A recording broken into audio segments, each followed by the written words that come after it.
മലയോര ഹൈവേയിൽ നിരന്തരമായി അപകടങ്ങൾ സംഭവിക്കുന്ന മറ്റപ്പള്ളി വളവ് KRFB കാഞ്ഞങ്ങാട് ഓഫീസിൽ നിന്നുള്ള എഞ്ചിനീയർമാരുടെ സംഘം സന്ദർശിച്ചു.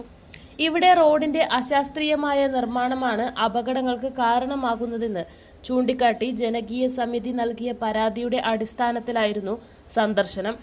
Executive engineer CJ Krishnan, assistant executive എഞ്ചിനീയർമാരായ Jaideep Kumar, PM Yamuna, assistant engineer Dileep P Nair തുടങ്ങിയ സംഘമാണ് സ്ഥലത്തെത്തിയത്.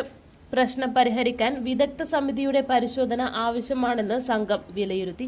എത്രയും വേഗം ഇതിനാവശ്യമായ കാര്യങ്ങൾ ചെയ്യാമെന്നും അപകട വളവിൽ സ്ഥലം വിട്ടു നൽകുകയാണെങ്കിൽ റോഡിന്റെ വീതി കൂട്ടാമെന്നും സംഘം പറഞ്ഞു. ഒരാഴ്ചയ്ക്കകം റോഡിൽ അലേർട്ട് ലൈനുകളും 3 ആഴ്ചയ്ക്കകം മുന്നറിയിപ്പ് ബോർഡുകളും സ്ഥാപിക്കുമെന്നും സംഘം ഉറപ്പു നൽകി. ജനകീയ സമിതി chairman Jenny Thayyil, vice chairperson KS Ramani, മുൻ ബ്ലോക്ക് പഞ്ചായത്ത് അംഗം അന്നമ്മ മാത്യു, ഷിനോജ് ഇളംതുരുത്തിയിൽ, സമീപവാസികളായ ജോസഫ് വടയാറ്റിൽ, സണ്ണി കാരിക്കുന്നേൽ എന്നിവരടങ്ങുന്ന സംഘങ്ങളോട് നിലവിലുള്ള സാഹചര്യം വിശദീകരിച്ചു.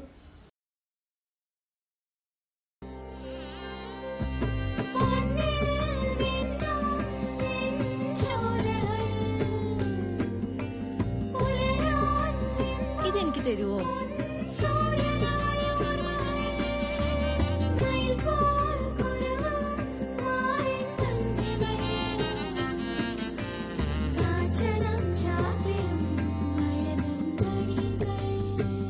ചില ബന്ധങ്ങൾ പവിത്രമാണ്.